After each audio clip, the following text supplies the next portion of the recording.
ben jibe kan programme oto mi yalon kon ka faye Gambia kacha da mi yalon kon ka alfal samadan purunga kacha kula mi yalon ko wolbe kerin Gambia banko kan bi nga min soto wolem honorable minister mi yalon ko adel ka jiber ke senola bundala Gambia banko kan kala mutanu ko mantunu fanan ku jamal keta mu yalon ko wolbu ko bay election wala nanyon ku ko demolu da mi yalon ko amanta wolbe konole na bi kachalu na be wolbe kachala be politiko kachala be yurwa fanan na ko kachala woto mobe dawda dron ngal konton komin ka ke nyamin dron be banko alpha memo president adam barote mba konton na anin alfal mul yalon ko bebe Gambia banko kan nge be konton doctor nge bismillah na programme oto Gambia kacha abaraka bake Mr. Dabo on contenta ila invitation odo bake okay so bi mbla flani min kacha wole mu yurwati bari ni Gambia jibe mo jamal kam itani wole mu ko senole mu Gambia ko suloti so kambala momin be mararin wala way bunda bale mara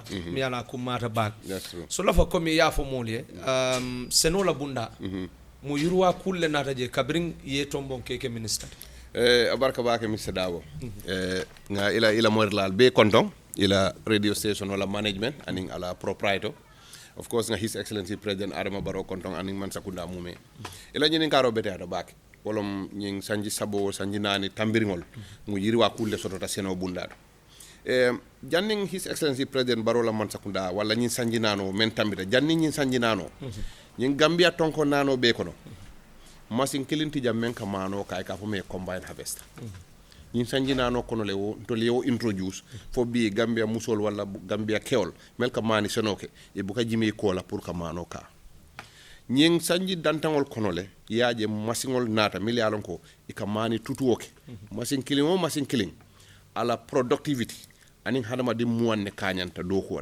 wala rice transplant me anko asimano tutu nunto na musol merol ka menke ka julo city ikamano tutu pour julol city ay tiling bi masingo ka kele ay tiling andu mom wanna do ko ani masin killing na do ko le kanyanta andu masin sifal nga jamal le nati ñing combine harvest kay même foeten nga jamal le nati ñi sanji sabananol fana kono kene jamal le bije milialon ko His Excellency President Barrow la man sakunda ay wo kenolta pour que doku kene kendol ti milialon ko mol se mano senenoje ila productivity se lafa comme nunto mol ka soto ton killing every hectare bi woya sabule wo farol la doko aya sabule fo moka ton nani ton lulu soto hectare o hectare andu ñim farol jal patar be wol kono bara jali be wol kono sutu kobabe wol kono anin dula jamal as we speak kiya njenyer masingol famo bije be o doku si vale kekan ni tata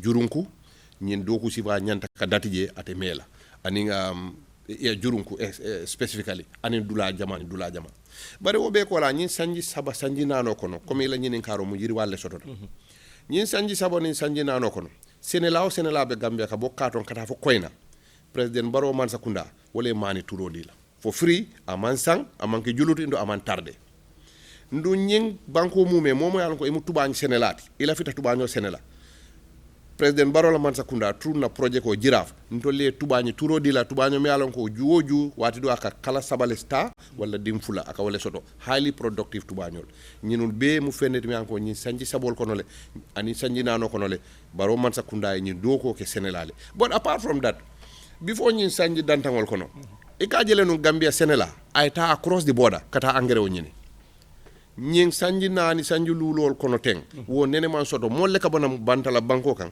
kana janka engrais sanka smogul wala na Gambia dingol fanka engrais o tay ka smogul ka futandi banku doto bare Gambia dingo buka finti kada ka engrais o ñini wo engrais o kana wato la ala quality ka betea ndung aka sile fanan abuka dasa as we speak over 30,000 engrais men odata serum han kabi wobe totude ne men ka mamba so wodin kujamal mu yiri waleti milialon ko ibe kerin sen wala bunda okay so comme yeni yirwal min befo ko mantunu nga kalamata dolbi je woli ay tande surtout milialon ko be opposing side woli mi tande wala ko minister fele kamas amang trakito dino Sénégal la foy ka faloleta pour ka di Sénégal la so wokeda no nyaade le because mo jamale aja ko ni ko be falo di la Sénégal la ite fon taranno la ila simon la karola so wokeda no nyaade ni ajibe toja trakto fa ni nga wala ko dati baro man sakunda ngamira kari dandan koma ite mu sedoti ila mo lal mu sedol ledi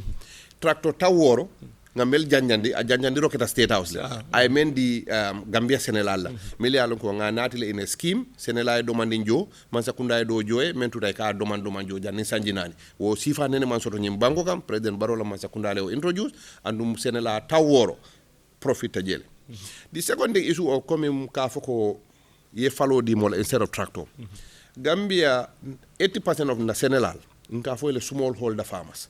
Smallholder farmer in the sense that akamensene is less than 100 by 100. It's less than a hectare.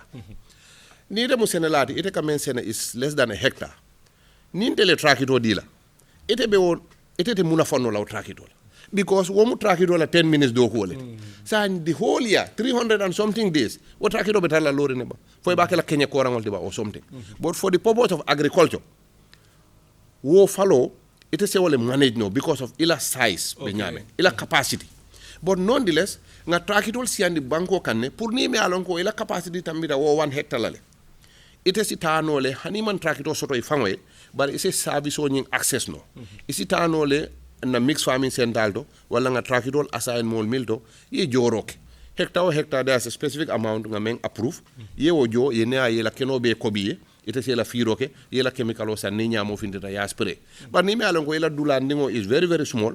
Ate jarla e trakito jo ni a raman sakunda ya jele ka mol support pour falo wala husino wala chumwaro wala solo mu wolti wo mu based on farmersol fangola demand and it's a very high demand farmersol fanka demand ne wala tam na mon sakunda looked at the whole spectrum from the lowest capacity farmer and farmersol mi anko ye capacity soto bakele so ika mu mebele take care and a bele ke no la traki doti wala tinna modol bije yaje sanjinani koma or something wo nene kita sinyakili ne but they picked on that kabringo wato this was before ndenga ke ministry but nonetheless meli yake nu yake on a reason me ango is even genuine hani bi fana ni me yake fana fenne me ango anyande kake because mol bi le meli ango la capacity dango mo wolde okay so lofte ni ngala dami wo je fana kumara coming jahalin pachar so mo jamal biye because ndene nga research ken wo karola so dole ya itande ko jahal ni pachar se Gambia be supply no coming pour balwo la karola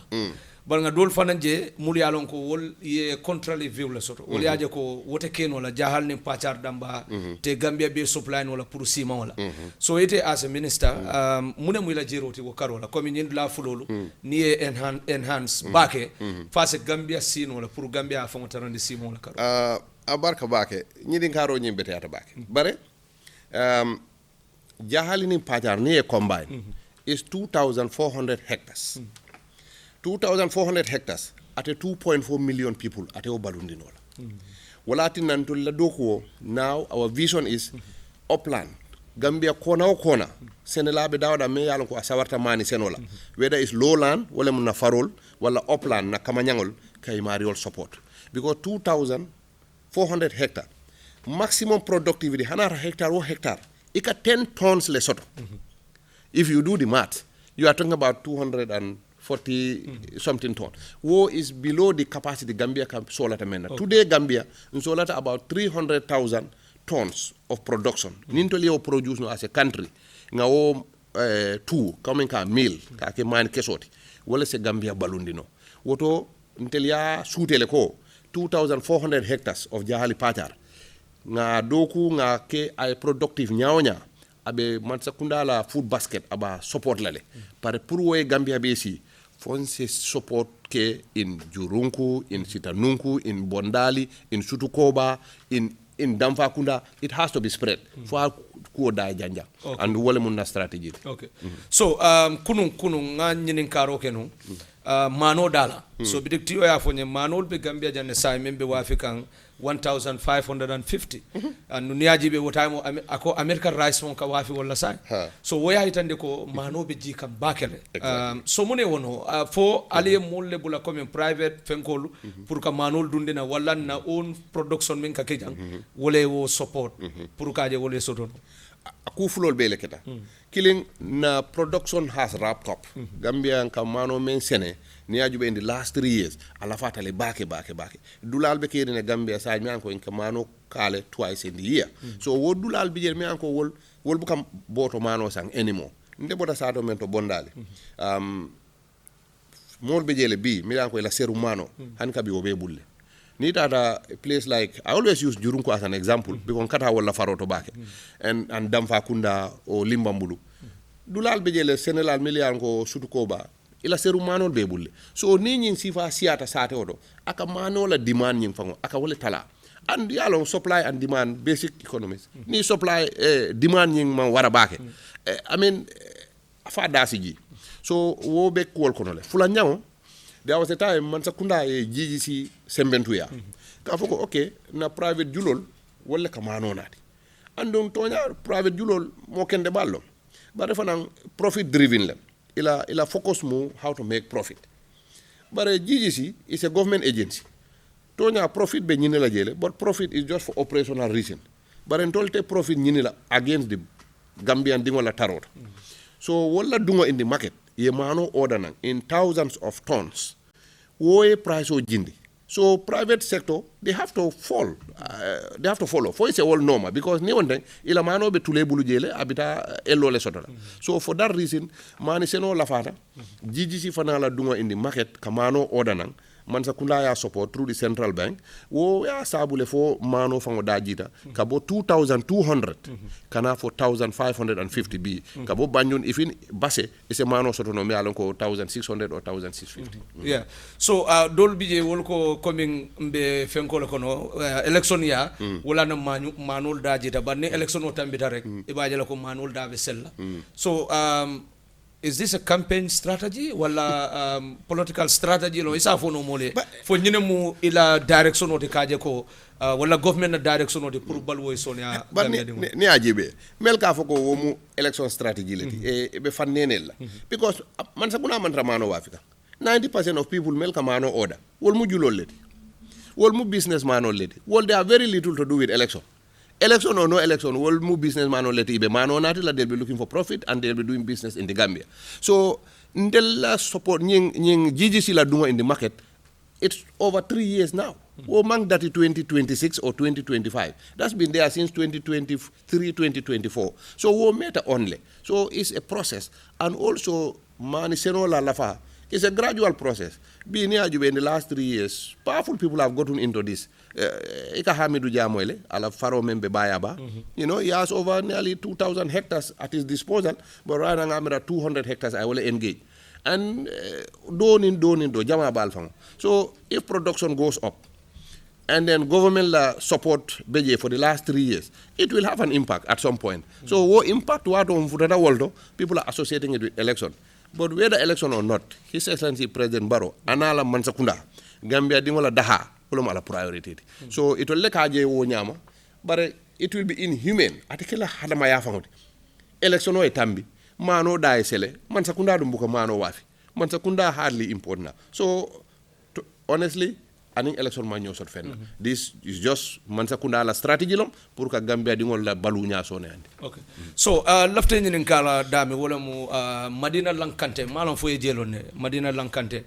So mo jamal bije there was a time tara nunje niye nyin kar ni Jabir Soto coming ila baluwo Kenya la. So imitandi wolum ko itol fanan mani fele bebulu mani fe balon. Bari malol ka bonam banta e kana duwo mani fel kono pour ka tinya.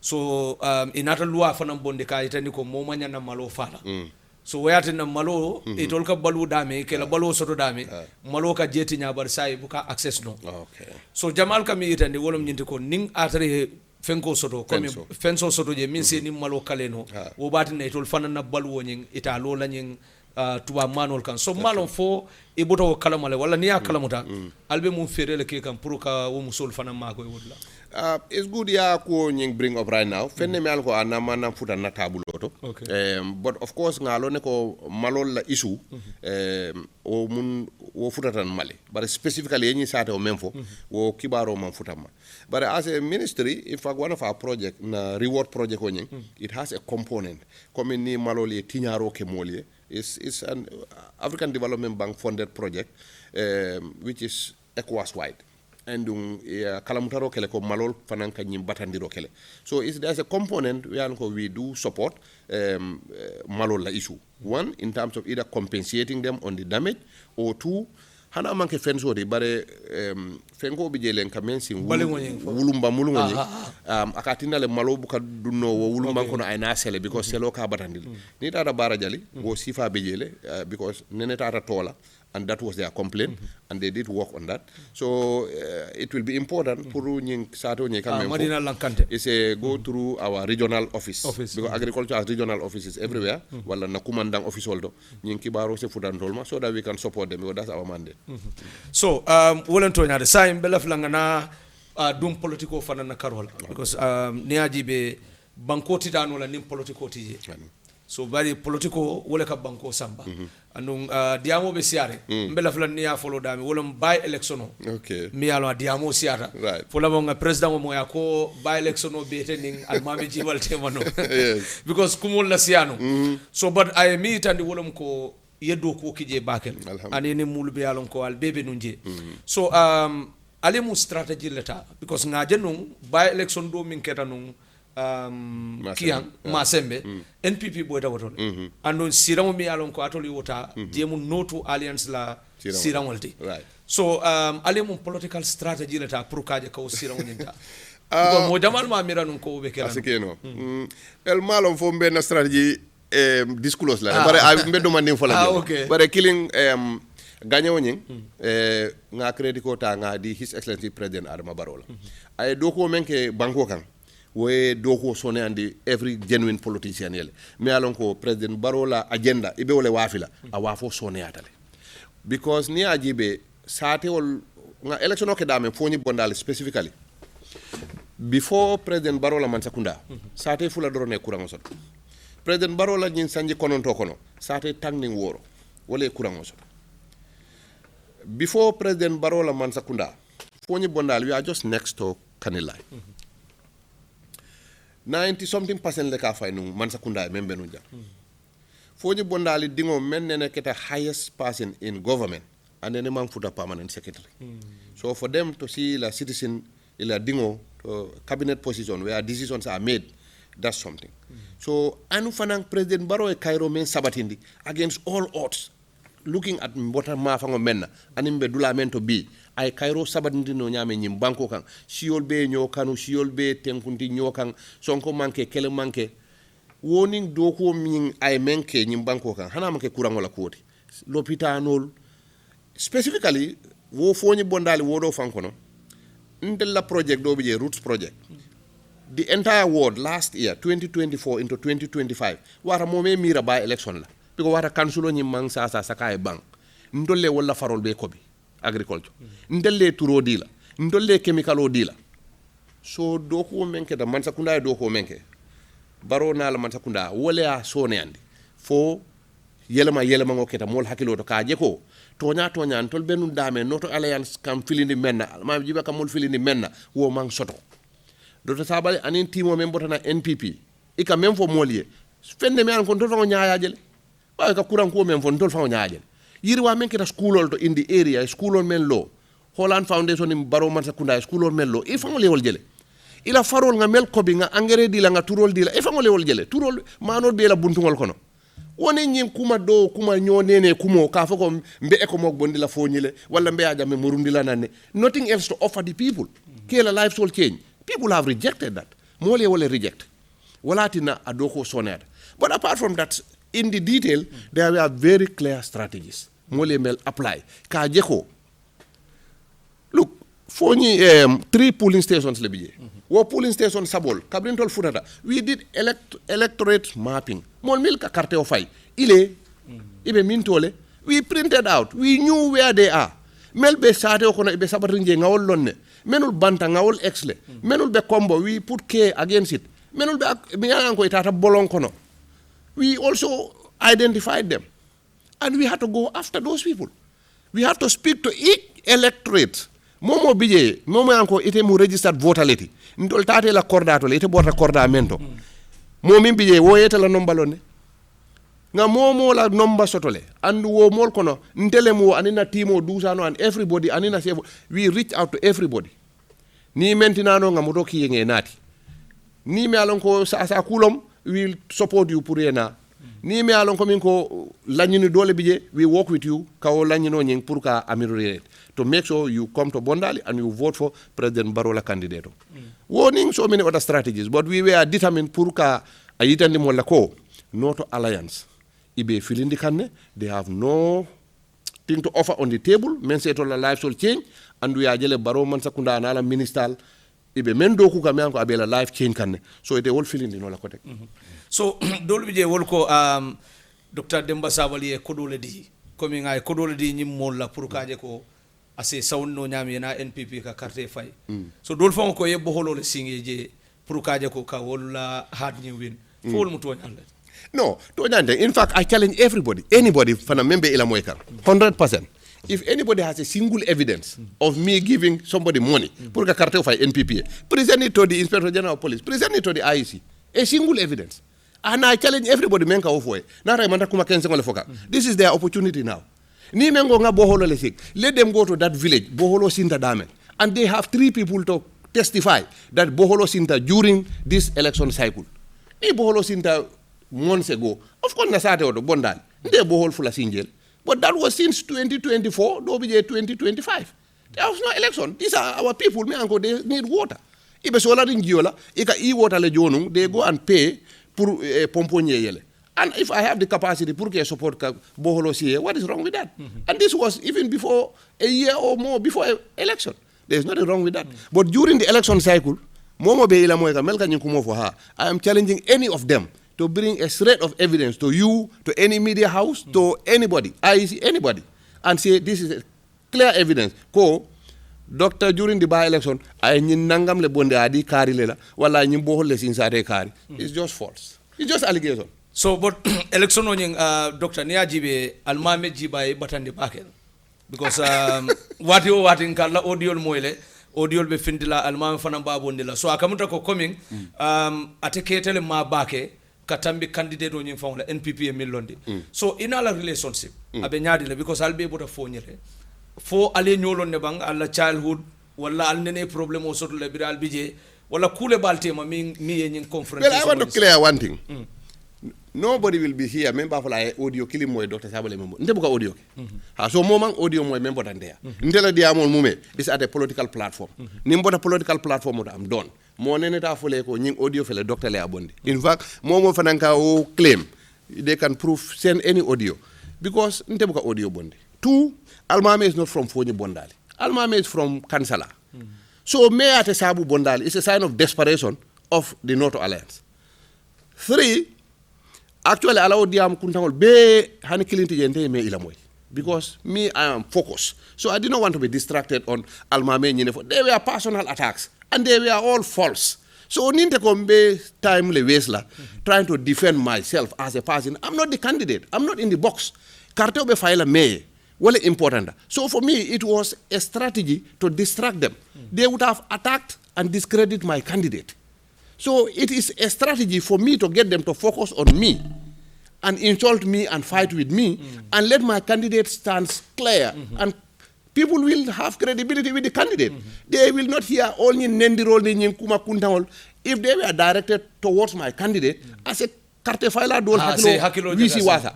But since I succeeded in directing the entire Noto Alliance with UDP Deputy Lulu Plus Lebenunje, Useno Dabo went to the nomination of this Noto Alliance candidate. So the entire UDP, the entire Noto Alliance, and NDP, I don't know. I don't call NDP. It's not a registered party. NDP is not a political party. There's no party in this country called NDP. So it's just a group of people who have printed a paper calling it NDP. So I don't go along with that. But Keba Ahmad and his people were at the nomination. They were in the campaign. So both Noto Alliance, UDP, Keba Ahmad and team, President Barrow will barely wrap in one box a Busandi Asiteka. But the strategy was let them focus on Dr. Sabally and not my candidate. And it worked. So President Barrow ko nying mu referendum olti. Because during 2021 election okana nyin sifa keta by election oketa andong a winter. Yes. I see down fana win. So nyindo fana ko nying ka wole yitande coming NPP be win na 2026. But mo jamal bije muli alon ko wolbe opposition wole o ko bayle. Wole yitande ko this year President Barrow la wato banda. So malong ide mune jegoto. ndenga mira nga menje majority of Gambian fana ye wala je President Barrow la gagné 2026 ho mu bay balolde President Barrow e doko menke nyim banko e look nyim banko mol ila solo is very basic and primary among wo solo wole mo creating peace and stability Barrow yo create number 2 ntel mo rural people probably you and so many other people sate dolbe Gambia jam 5-10 years ago ni ko wole ko lampobe malla jam boliso e be mutala nyamato leti ni ko wol sate wole ko mana fingo godrongo abe dadala tammini janna e be mutala nyamato leti because it was an impossibility it was not even talked about mol buka o kacha hani mol tata middi people to mo buka wuli wo sate wol do aya fo kurango wala mo buka wuli afa kon to lafta godorongol it was not an issue President Barrow e manol dadale sate wol to milia lonko we were hard to reach situations Boli Banna, have you been to Boli Banna? Boli Banna, no. Ni fuda je ntol ni President Barrow tata jurindi to ay kurango samba fo Boli Banna. It's impossible. Pour wol ye miracle dunia be lola le fay kiri kurango be futale. So wo mol iteti tano ye wol nene kuma kense ngola. Bibi nyil mel be ka wuri ka foko President Barrow ni to nata be minekela. Because nara kurangolom President Barrow has almost finished the entire 1881 villages mel be nyimbanko ka. He's almost finished. Nyimbanko, Ibrahim has announced it, Minister of Transport. Because we need 4,000 kilometers pour que Gambia sate be connect to Manafino. 4,000 kilometers. As we speak, we are almost close to the margin of over 2,000 kilometers. Barola jamano damakon. So, Lopitanol, I'm sure Momo be Gambia, I ajele Lopitanol mel dokuta. From the RVTH to Farato to all these new help posts, Miango, Honorable Samade Anala Timo Emenul. Senola kukarola ngamira ngo kacha jande tereto fele is on be hani single noise ibuka moy about tereto $2 billion Barrow government disbursed pour ka farmers all support pour la tia sango in fact everything is automated fertilizer the same all the same so ñinul mel ka wuri ha ni nata be minekela fente jebe menkela fang fay kata Barrow la saka ka Barrow si so the bottom line is Barrow victory in 2026 is wobe suffered. It's a matter of we continue our work. We will not be complacent as NPP. We will not be comfortable until lalang sino. We will continue the work that has gotten us here. Doko memol futande jang. Ntol nim President Barrow be continue la doko lal. Bara ala gagnew ntol yalo ne ko Gambia mol. Barrow yala social contract ayo fulfill atene Gambia dingol. To Gambia dingol ibe carte o file Barrow ele massively in December ntol lata wala. Okay. So ngana Cyprus la fenkoto ila research e minke so ngaje bidi ya bondi ye mitandi wonum ko President Barrow Jamal Gambia dingol Jamal be carte file atele 2021 pour kaje ko ase win no nyami wolum commune ning anim patiol dambal tata bo nanin coalition o be kafuta nyokan patiol be lata nyokan ibe President Barrow gagné so sip ila nying analysis ya je nyaadi no just to rectify you on that okay ibafo ni coalition o keta ibe President Barrow gagné because BBB if you put together Cyprus a percentage of member the all these ones ni be kafu nyobal they are still less than the 46 yemen the President Barrow the NPP comme ni patiol be la yes ni be la nyokan the only thing is there is a portion mele yalon ko the unknown mele yalon ko they did not choose a candidate. Wala percentage, wala number 2, wala second actually. The first is President Barrow and NPP. The second, wala mo the undecided. So wo undecided person onying. Ne wo ni oppositional bela. Ika wala fo ne wol be kafu. Asisi ano President Barrow. But undecided nying ala percentage. Wala fango siata UDP. Wala siata all these other small 3%, 1% party old. So even today, ne undecided bondije. Each party yemen diala. Ni be kafu nyobala. Still is less than 35%. All of them together. Because UDP is 20%, the next one is 5%, 3%, 1%, and in 0.00. So they are still less than 35%. Plus, NPP and President Barrow are 46%. So the Cyprus survey is very clear message that in any way, which I know some media houses, they are trying to work hard, ka numbers only twist, to put a negative message in it, kamol hakilol jakasindi, but the message is very clear. So barangaje ko Cyprus la fenko ya itande ko President Barrow la Masakunda is doing worse than former government memu ya jamela Masakunda. So malo for your person of fananje ila report nyentole. Yes. Ngajele But now ask any average Gambian. Fanna specifically, President Barola Mansakunda be damen kela worse than the former president, the former government. I mean, in terms of infrastructural development, you cannot compare this government to the previous government. In terms of peace building, I mean, Gambia is just rated the most peaceful country, fourth in Africa, the most peaceful in West Africa. I mean, which previous government did better than that? In terms of agriculture, is not comparable. In terms of health, is not comparable. So, Ndebuka sove so back because londitio lefana yake. So, and you have to respect fields. This is their area. They may have a reason for saying that. But us as a team, we are still digging deep. Mbe nyinku mba jibe kane, mbe londi lukani ngo dundi kang akono ka jibe. Okay, nyile nyi membe foten. Abe keno la faniati, but of course abe fanati keno la tonyati, huh? It's a sove. So mba kuwe nyi jibe kane. But on a common sense basis, Gambia dinjuma lebe lola ayafoko, Mansakunda membe nunjang has done better than Barola Mansakunda. On which sector? Specifically, what sector killing full of mentioned wrong where Mansakunda membe nunjang done better than this current government? Nte maje. Andung, maje amanke because mubaro kanunteldi. Maje because aman sotole. Okay. So, Niajibe, for coming, the methodology me use maybe is based known to them, but coming in academia, near Fengo Bondi, for critics soto, for models are criticized why nyinketa. So if I don't be honey B, Wolma Lao, Poson or ko was a keno because Niajibe more baby Janne, Jamela Jamano, la Paul Minkake, right, and inside, but Jamal B. Woli would landing, ya critically. Yes. Coming Woketa Nonya. So what?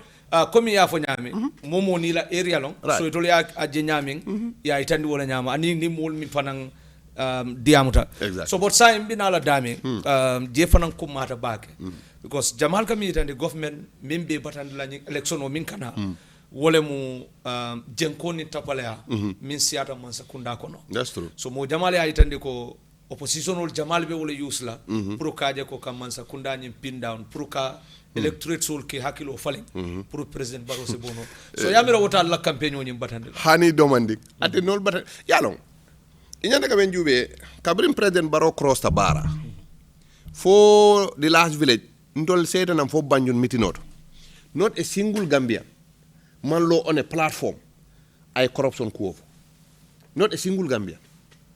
So it will maybe few of them who are former UN retirees or whether dismissed or retirees, I don't know. They're just so desperate and unemployed. Actually, Jamal Bekono, they are here, they are not employed. And so they spend all their time in these opposition media houses talking about corruption. Ndelma for corruption. And of course, there is no country that is corruption free.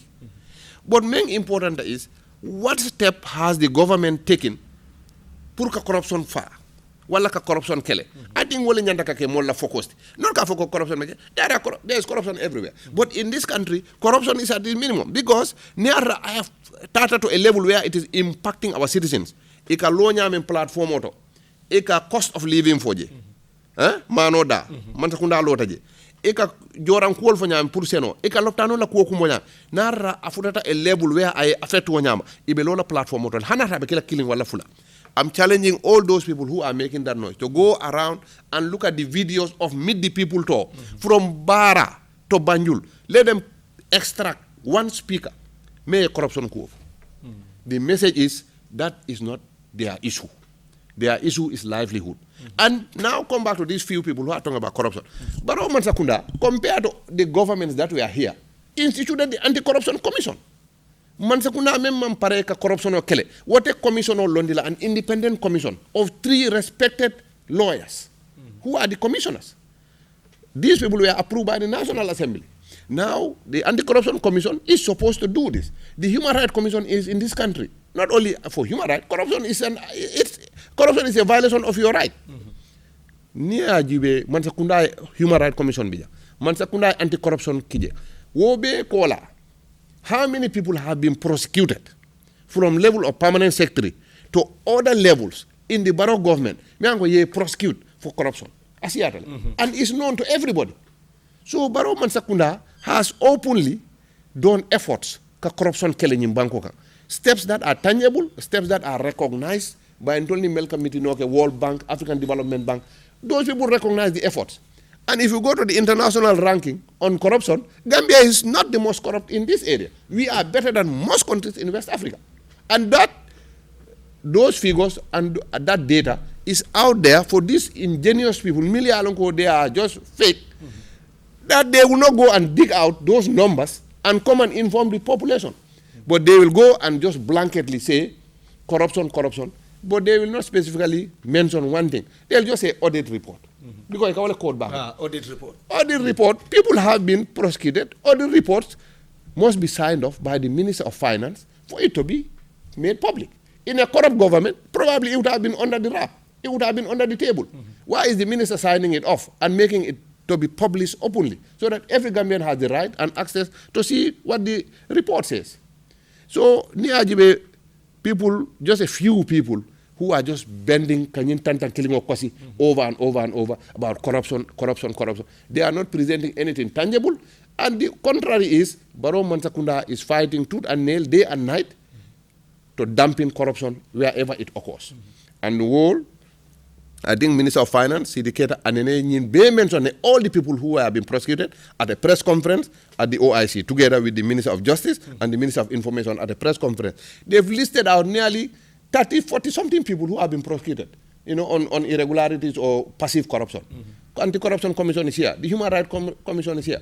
And lastly, every Gambian who is aware of a corruption taking place, you have the right to go to the Inspector General of Police or to the nearest fraud squad or the nearest police station and you report it and be willing to defend it if you are a Gambian. So those who are alleging corruption, please, I am urging them, if they know of any corrupt minister or any corrupt government official, let them walk to the nearest police station. Let them walk to the nearest Human Rights Commission office, which has offices throughout the Gambia, and report a corrupt act taking place. It's a crime. So, Momo se okay no? Yes, Momo se okay no. Okay. But they are not doing that, and they are just beating the same drum because they have no evidence. So, ite amira coming ila moneti? Hasidia. Oh, well, a political strategy. It cannot be a strategy because a strategy is to win voters. But niare ye fenne moy voters all come kumbo. You can capitalize on that and magnify it. Nimol be baluwo ko kumbo kan. Now you can capitalize on that and keep beating that drum. Ko baluwo serta baluwo. It can make sense because somebody in Bondal, somebody in Kiang can say, hey, Tonyalo, carry menfo, baluwo so. But it is from where you see, as a political analyst, as somebody who is claimed to be, whatever. It is my memory, one single Gambian ya kumbo Mansakundai for 14 days tour, transparently, openly. It is a miracle. Who are you talking to them? If you are beating that same drum, who are you beating this drum for?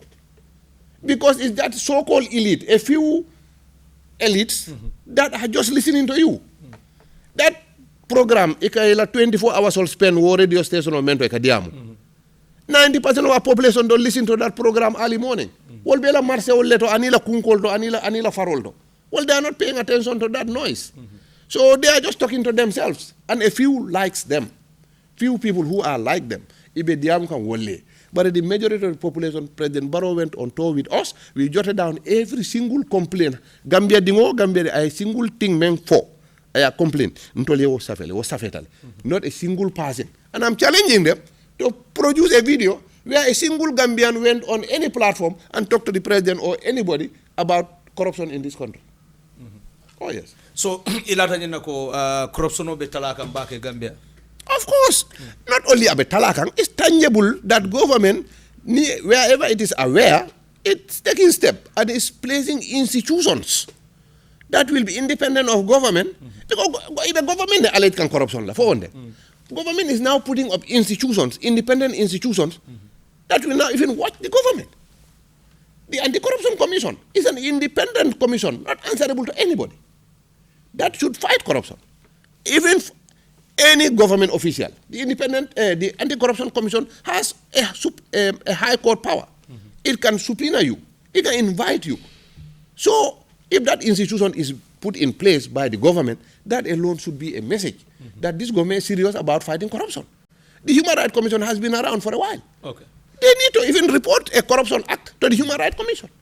I guess so. So, sai, lafanga na dami wole mu kodo mi alon ko ye wole di NPP insafo ye wole di Gambia musola president we min kulli adiamo siata because ngaje dolbi je wole aytande ko ibake kan minkan wolon pour kaje ko NPP se election o win no nyame 2026 so bare nata dol fana mo e mule alon ko ibe NPP wol dol fana yela miro yitande ka yitande ko yaje musu jamal be NPP andung ititano la official to so foi se mako no ten pour kaje ye fon tarande no nyame Right. so it is a phone only because ibe party okonole andung executive member le muiti senior for that matter Right. cool keta nyadi Abarka bake Mr. Dawa. Ñi karo diata ñi bake because adiamu mesengo siata killing lafta men sene andi la jang.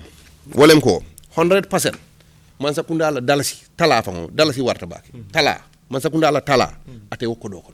Is not government fund amanke man sakunda koditi ñi mu kodo leti me alon ko His Excellency President Adama Barrow anala patio NPP party anim patio kanun tel ye kodo me race pour ka kodo nyinta and lodge it to a financial institution just for operational and in transparency purpose ye kodo nyi lodge specifically I think we also it was Salam kodo nyi lodge where na NPP supportal so ni mengo nga nyinke carte wala kamma na ranka adinu molle la mel manke NPP di isa foko woto mbe wol sankande fonde but we made it very clear NPP Success Enterprise Fund so kodo nyi amanke pour kamo sang pour ase carte fay nyimu MPP ngolle already it is to empower them ye men folom jamal be kono iman karang pour ese man sakunda do ko sotono walla ese do ko sotono in any of the NGOs or do ko dula do jamal fana be kono ibe tendal na se tenda business o city. They are in the city tendala iman kunku soto ite senol ke no la kudol they are in the urban area so wol la hajo momente wala business mesengolti so NPP ya nyi miro soto through our leader ko alinga kodo race nga lodge into a financial institution so that it is very organized na MPP musol a group mal they can go and access this money ya taje as a loan is not a gift is not buying them out it's a loan the only difference is loan na interest it will take jola nie wili keme taje ye tayi la business ol ke ye profit soto ibe o wili kemo le sendi lana the operational cost nying financial institution o nyimbe men inkola the operational cost president Barrow na la patio NPP wole be o institution o nyin jola so it will fente lari it will eje and there's no exploitation because you take 10,000 or you take 100,000 yeta ye o dokundi as business ye o murundi at a specific time pour musu dol fana sa soto dol sa soto man sa kunda dati nyin operation oto man sa kunda la kodi tije ndun nyin julo nyin kodo pioli is for NPP women so ni men kamera ko nyin politique lom yes is to empower our people ite aje nyaaw nya bedada but not amanke pour ka mosan kana MPP because MPP ngol le wolti already ndun clearly I want to repeat man sa kunda la dalasi killing fango teje and man sa kunda data operation okono from A to Z. Okay. So as a senior member in the party, it's a phone mole because as a keno do it at Jibero la lafika long munemu requirement oti wala procedure te pour kaje kanyen kodo nyin ka soto no pour asa fon mako no nyame na NPP dingolo munemu requirement oti anyway inyanta menkela nimu NPP yai compin or MPP musol specifically this for women inyanta tala to our regional office ni futata na regional office odo wol nge kala mutandile ya ibota kalamale membe nyanta kala because in the regional office we have a regional women mobilizer and no regional women mobilizer fana koto we have every constituency we have a constituency women mobilizer under each constituency also we have a ward women mobilizer and even village women mobilizer so ite bota dawo da sate o sate do ni mu MPP ngoti ite wo sate wala women mobilizer lonne nara sate ringol lom santoto ba o sate ringo sate rimbuka women mobilizer so do on ka wol clostale ni eke as ward women mobilizer e bota sate o sate do ite wodo ala women mobilizer lonne futa woma wo ya lonna be dandala la menna wo lebe sambala to our constituency women mobilizer there is a trail of paperwork andung ako process nying party inside sol wol yalo ne menyanda kake andung to summarize mbe dandala la menna wolem let them reach out to the regional office so sai ning atra komi mobe jibe rola me yalon ko atebe undecided voters sul kono so aje ko nying because political atata na wolon purukaje ka na balwo betandi anin ka mo la balwo betandi so ala man me ko purukana kafu NPP ka so yamira atebe entitled la puruka ning demaro nyin soto abe entitled la because NPP mu political party o menti gambiano beletam His Excellency President Adama Barrow Kafole member NPP from December 2019 and member NPP of January 2026 abe kanyanta MPP le ila do ko wala be tammendi la dol nyaato bara to be mo MPP dingol le so mbewo Mario advice la menna currently all our regional offices mbe membership card di kan if you have an NPP membership card you are as NPP as President Barrow, you are as NPP as Dr. Sabally or as NPP as Lamin Cham or as NPP as anybody else. So Mario, first thing you should do, go to the regional office after you can tell after kela MPP membership card. Once you have a membership card, you are an NPP member and you are entitled to every privilege that any MPP member is accorded. So Mbewo Mol, Melalonko, they are new, they are on the fence, they are from another party. A membership card acquire. Name membership card acquire. Their rights and privileges as good as any other member of NPP. Okay. So, Sai, natural coming minister, Mobe Jiberola, Melalonko, Aman decide, Hanisai. Because Cyprus la kiskisro ya itandi, comme Mojamal Biji Mole ala Olman decide follow. And election, woka sotole mol ka soto mol yale man decide so ning azara pour ka wol convince bi be siri be jibe ka e be mune follow wole pour que convince kaje ko President Barrow wolem candidate nyanta carte fayla mi 2026 very good yalo ni ajube in psychology there is a ladder of human needs hadama dingola sulol you see stability peace wole mu di foundation of hadama dingola needs. Then you have your biological needs, ila domorol ni jiol ni wodogol. Then the extras will come.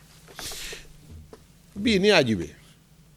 Party yo mealonko is more inclusive.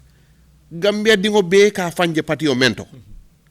Womu NPP doroned and President Barrow la party. Because UDP ila charge about being tribalist party is open. Mo be o jele mo be amwele. And no manke cigarette. And all the other parties too. So the few other ones menul to that, Milialongo B, they are around GDC, SFL, hovering around 1%. Ila carte o fayo je, tuonya wale famu carte fayo. Because you have wasted your vote. If somebody is at 1% in January, definitely, he is definitely not going to be 5% in December. This contest is between President Adama Barrow's NPP and UDP. So, Niajibe UDP, truly, they are associated with violence. And molbe wofana jele molbe fana wofale. But they can condemn it. Yes, we don't mind. They will condemn it. And let them condemn it. But they need to condemn the violence or condemn the people who are propagating violence. Not condemn people like us who allege them of violence. Like today, I'm alleging them of being a violent party. They will make a press conference. They'll make a press release. They'll make a press release condemning Ndel allegation. But they will not make a press release condemning ila mol menul ka mol neng, ka mol kajafi, ka mol la wulu nyalfo. Ibuka will condemn. But they will condemn me today after I leave here. They'll make a press conference or a press release, which really I don't care about I allege them of this. And yes, I stand by that. So Gambia dingol du fana wojel. And perception is very important. That's the perception of the population. That UDP. So no to alliance here will bondi cool because Wolfanan Kamit and the Jame is coming back. So for my miracle, Wolfanan say is a cool falling on. No to alliance, you see, ni bota Kalaji. You know Kalaji? Kalaji, yeah. From Kalaji to Kotu, you can not to alliance my world. Anywhere from Bara to Palodi, you don't hear one person who is not to alliance. From Kiang La Force Village in Jataba, all the way to Koina, I have not met one person, Memko Abe Noto Alliance. They don't have any structure. The only noise about Noto Alliance is from Kalaji to Kotu. So for them, they are not in the presidential equation for us. They can sway, support another group or whatever, which is fine. But them as a alliance is irrelevant in terms of up there for presidential vote. If they support us, they are welcome. They are numbers, we need them. But to say that whether they can make a dent, let us be realistic. Those Noto Alliance who are watching me, tell them to tell you any structure they have, a single chairman after Kalaji. Tell them to mention any of their chairman from Bara up to the last village in Gambia. It's not there. So they are just in a segment of society, just from Kalaji to Kutu, nowhere else. So, and honestly, now you see it's sleeping. They are so-called stronghold, they say it's Fonyi. And we are beating them there. We have 2 wards there. Last election, the other ward, we gave it to APRC Fabakari. We put a candidate, not Alliance candidate. Okay. Now, candidate last election. The sitting councillor there is APRC Fabakari. This other ward here, now we've gone to by-election, so entirely, Bondali, which President Barrow won as presidential candidate, we've wiped them out there. So Ali stronghold tribal. Of course. It's not me saying it, it's the IC announced it. And that is going to be the same trend in Fonyi Kansala and Fonyi Berefet. Fonyi Berefet, their MP has moved out of Noto Alliance. It's 100% NPP. And President Barrow Lefana Ganyetaji. So this notion of Noto Alliance stronghold in Fonyi has 5 constituencies. President Barrow won 3 out of the 5. So it's a misnomer to say Noto Alliance led Tamu Fonyi. I mean, if somebody takes 3 out of 5 from you, how are you owning that area? President Barrow won 3 out of the 5. This was in 2021, before all this works. Now with all this development, it's very likely it's going to be a 5/5. Okay. So, saying, diamo be daming, wolem nyinti ngaje some NPP member, mimbuko Mansa Sumare. I meet and the wolem ko inyanta Minister Ahmad Ba Bailale. Because I president address nyaming, bring up bengola nung ila Congress la, fenne de mialo amanya naka address wanyama.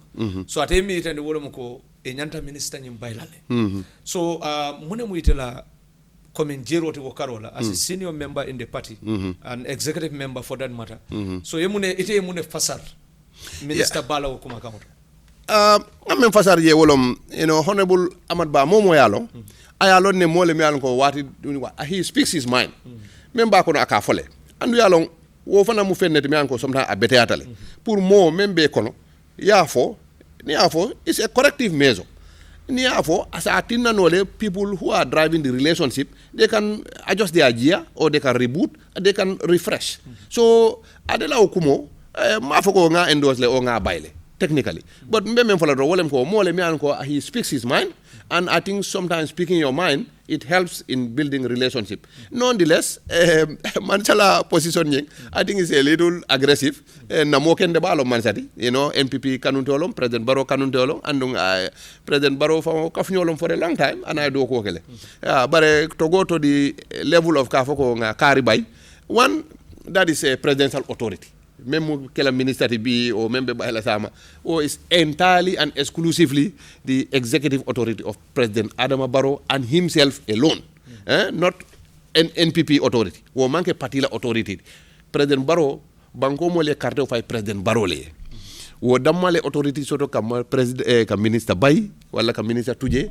So decision is not something that I even is subject for my discussion here because I don't have that authority and I don't advise him on those things. Kari bay nim bay balia. But what I can say is NRP is a valued member of our coalition. So but dole mi itande wolum ko niaje minister fanan diam do nyama as a keno coming cool mantra to bending NPP ning alliance multima. Nga understand kai. So for wolem kuti mi ala sodro because biraketa mo le kuma jamal lefo mole alo ngalo ifane ye moyle. Sure, nge moyle. So ibo seniandi no la nyari. A seniando momenti wolem na relationship with NRP is excellent.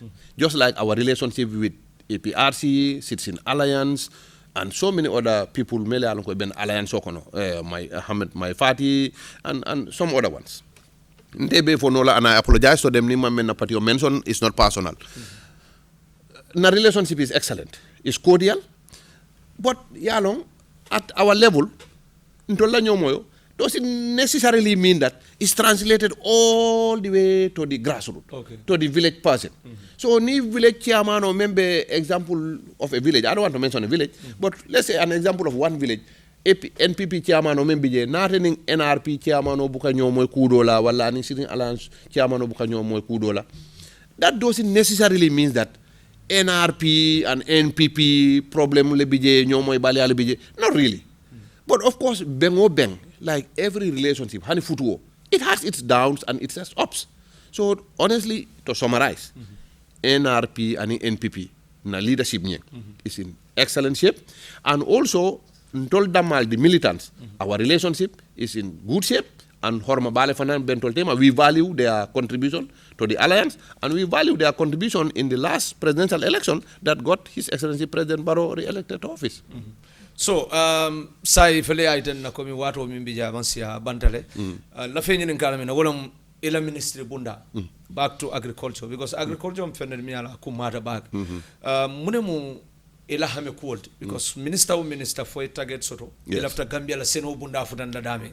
So coming hana be monfono but ila priorities muli alonko kumata back ete. Yes. Wala multi janimbe ibulala. Killing as a country, Ministry of Agriculture, our goal is to be rice self-sufficient. Pour mano ANC by 2030. In Kamen Senejang, as ANC, and Wolem, we must produce 300,000 tons per year.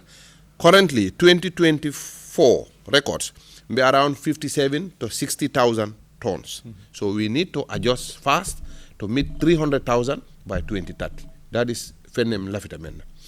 2. Lafidale Gambia Bang Malayando, Sajio, at least 270,000 Sajio, say Malayandino in this country, because Wole Muntola national demand. Niajibe last year, that is just about that amount of Sajio. Wole important and Kabon, Dandala Bankwalk, Senegal, Mali, and the rest, Wole Duntananja. So in terms of livestock, me Lafrin Walla. And we have started that work. In terms of milk and dairy, Ninsol, and in Kekeo and in Kudol, we have already started nga ninsol na janne serum me anko ninsi kilingo aka 30 liters bondile Kekeo a day wo ninsi sifal me lafring wo breed ay lafa bake. That is our goal. So in terms of animal, this is our number 270 in terms of small ruminant. Near Ramano, our goal is to reach at 300,000 metric tons. In terms of land development, kenon hectare jelle nyantaka doku ibajela niwo dokuta Gambia si wo seneno la fansoto wole 20,000 hectares. So currently we are between 5 to 7,000 hectares. Milalonko, they are in good shape. But our goal is once we reach 20,000 hectares, Milalonko ye kanalo kalale pompo balale, whether diesel pump or solar pump, aka geo pompe no la ita faroto senelal solar ta la wato men ana geo pompe no le out ni mano mota yela manol ka using machines. I think once we get these 20,000 hectares, 300,000 of paddy rice, 270,000 of livestock, by 2030, we would have met our mission. Okay. So, ninkumu Gambia te mano sambal nang kabondi bandaka samananya. Excellent. Yes. Ni molko self-sufficient. Ni memu fankamati ko ite sifa wala dol wol bela wol bela filale ila basmati rice I bela fila ila o manol mel ko manda ko lengol high class Orilog 6 mi anko ala boto bi aka wafi jang $6,000 ando ngamiano bi jele mel yan ko ibe baluri o manol ndol wol manken na target. If we can feed that 75% of that Gambian population, menka American rice ambi ni men wo population killing nintol nga wo target o midno as a country we would have achieved our goal. Okay. So wolen to nyata janim be bulala drong ise mun fono Gambia dingole comme janim be bulala ibe ko mo kumfala abarka bake Mr. Dabo wole mu killing nga Cairo sabatindi Gambia drong nga wole soto. Gambia is our only country and Gambia is on the right track nga ke multi mele alonko. We believe in our constitution and defend our constitution. And let us not selectively agree to point A and disagree to point B. Constitution is our constitution, it's a collective document. And why I bring that is because of this third term issue. Gambian constitution, it was voted in by the majority. Woldung fangomang term limit kije ya men kije wole mu as long as the will of the Gambian people ni Gambian on mala fi president barola ibe carte ole fayla ya bondije wo man jari chow la tatam no tatam aman jari wala if Gambian majority of the Gambians don't want President Barrow they'll vote him out.